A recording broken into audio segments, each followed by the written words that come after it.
அன்பின் பரம தகப்பனே, இந்த நல்ல நாளைக்கான கிருபை செய்திரே. உமக்கு எல்லாம் துதி கன மகிமை உண்டாவதாக. சேனைகளின் கர்த்தர் பரிசுத்தர் பரிசுத்தர் பரிசுத்தர். எங்களோட பாவத்தை சிலுவையில் சுமந்த இயேசுவே, உமக்கு எல்லாம் துதி கன மகிமை உண்டாவதாக. வானம் உங்க சிங்காசனம், பூமி உங்க பாடபடிக்காக. ஸ்தோத்திரம் ஐயா. அப்பா, நாங்க இந்த வசனத்தை வைத்து ஜெபிக்கிறப்போ எங்களை ஒவ்வொருத்தரையும் ஆளுகை செய்யுமாறு தாழ்த்தி கேட்கிறோம். Romans 8th chapter 28th verse. And we know that all things work together for good to them that love God, to them who are the called according to his purpose. ரோமர் 8ஆம் அதிகாரம் 28ஆம் வசனம். அன்றியும் அவருடைய தீர்மானத்தின்படி அழைக்கப்பட்டவர்களாய் தேவனிடத்தில் அன்பு கூறுகிறவர்களுக்கு சகலமும் நன்மைக்கு ஏதுவாக நடக்கிறதென்று அறிந்திருக்கிறோம். ஆமென். Thank you Jesus. இயேசுவே, இந்த கேட்டுக்கொண்டிருக்கிற ஒவ்வொருத்தரையும் நீங்க ஆளுகை செய்து கொண்டு இருக்கிறதுக்காக நன்றி. உங்களுடைய தீர்மானத்தின்படி அழைக்கப்பட்டவர்களாக நாங்க தேவனிடத்தில் அன்பு கூறுகிறவர்களுக்கு சகலமும், எங்க வாழ்க்கையில் நடக்கிற யாவையும் நீர் அறிந்திருக்கிறீர் தகப்பனே. அதெல்லாம் நன்மைக்கு ஏதுவாக நடக்கிறது என்று நாங்கள் அறிந்திருக்கிறோம். இந்த உலக ஓட்டத்துல நாங்க நிக்கிறப்போ இயேசுவே, உண்மை சார்ந்து இருக்கிற வாழ்க்கையில இருக்கிற ஒவ்வொரு பிள்ளைகளுக்கும் அநேக நேரத்துல தீமையான காரியங்களும் நடக்கும், நன்மையான காரியங்களும் நடக்கும் இயேசுவே. எதுவாக இருந்தாலும் கர்த்தர் நல்லவர். ஆமென். Thank you Jesus.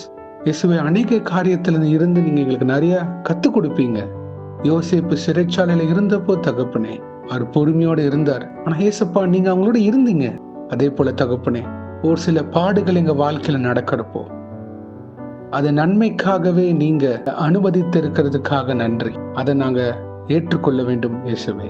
இந்த உலகத்துல போராட்டம் உண்டு, ஆனாலும் திடன் கொள்ளுங்கள், நான் இந்த உலகத்தை ஜெயித்தேன் சொன்ன இயேசுவே, இந்த உலகத்தை ஜெயித்த இயேசுங்களோட இருக்கிறப்போ எந்த சூழ்நிலைகள், போராட்டங்கள், பிரச்சனைகள் வந்தாலும் கர்த்தருக்காக நான் நிற்பேன், கர்த்தருக்காக எதையும் நான் செய்ய துணிந்து நிற்பேன் அப்படின்ற வைராக்கியமான பாத்திரவான்களாக எங்களை நீங்க உருவாக்கி கொண்டு இருக்கிறதுக்காக நன்றி.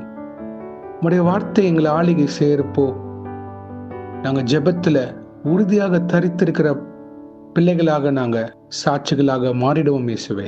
பாட அனுபவிக்க எங்களுக்கு கத்துக் கொடுங்க இயேசுவே. உபத்திரவத்தின் பாதையில இயேசுவை நாங்க இன்னும் காண முடியும். ஆமென். Thank you Jesus. என் இயேசுக்காக நான் வைராக்கியமாக நிற்பேன்ற ஒரு திட மனது உள்ள பாத்திரவன்களாக எங்களை ஆளுகை செய்ய ஜெபிக்கிறோம். எங்கள் குறைகளை மன்னிப்பீராக. எங்கள் பாவத்தை சுமந்த இயேசுவே, நன்றி ஐயா. உங்களுக்கு கொடுக்க வேண்டிய நேரத்தை கொடுக்க கிருபை செய்யுங்க.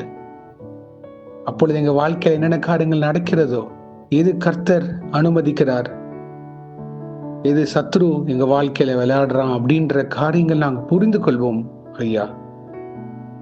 தெளிந்த புத்தி உள்ள ஞானத்தை எங்களுக்கு தருவீராக. பிறருக்கு உபயோகமா இருக்கிற பாத்திரவன்களாக எங்களை ஆளுகை செய்யுங்க. கிறிஸ்துவின் சாயலாக நிக்க கிருபை செய்யுமாறு கெஞ்சி கேட்கிறோம் தகப்பனே. உம்மை சேவிக்கிற பாத்திரவன்களாக அழைக்கப்பட்டவர்கள் அப்பா, நாங்க பார்க்கிற ஒவ்வொருத்தரிடம் இயேசு கிறிஸ்துவின் அன்பை வெளிப்படுத்துகிற பாத்திரவன்களாக எங்களை நிக்க கிருபை செய்யுங்க. ஏதுவாக இருந்தாலும் அது நன்மைக்காகவே நடக்கிறது என்று அறிந்து உண்மையை நோக்கி பார்த்து இந்த ஓட்டத்தை பொறுமையோட ஓட கிருபை செய்வீராக ஐயா. இன்றைக்கு யார் என்னென்ன காரியங்களாக போகிறார்களோ அவங்கள பாதுகாத்து பொறுப்பெடுத்து வழிநடத்துங்க. உங்க கரம் முன்னும் பின்னுமாக இருப்பதாக தேவ தூதர்களால் பாதுகாத்து வழிநடத்துங்க. இயேசுவின் நாமத்தினால் எங்கள் தலைகளை தாழ்த்தி ஜெபிக்கிறோம் பிதாவே. ஆமேன், ஆமேன், ஆமேன். God bless you my brothers and sisters. கர்த்தர் உங்களை ஆசீர்வதிப்பாராக. ஆமேன்.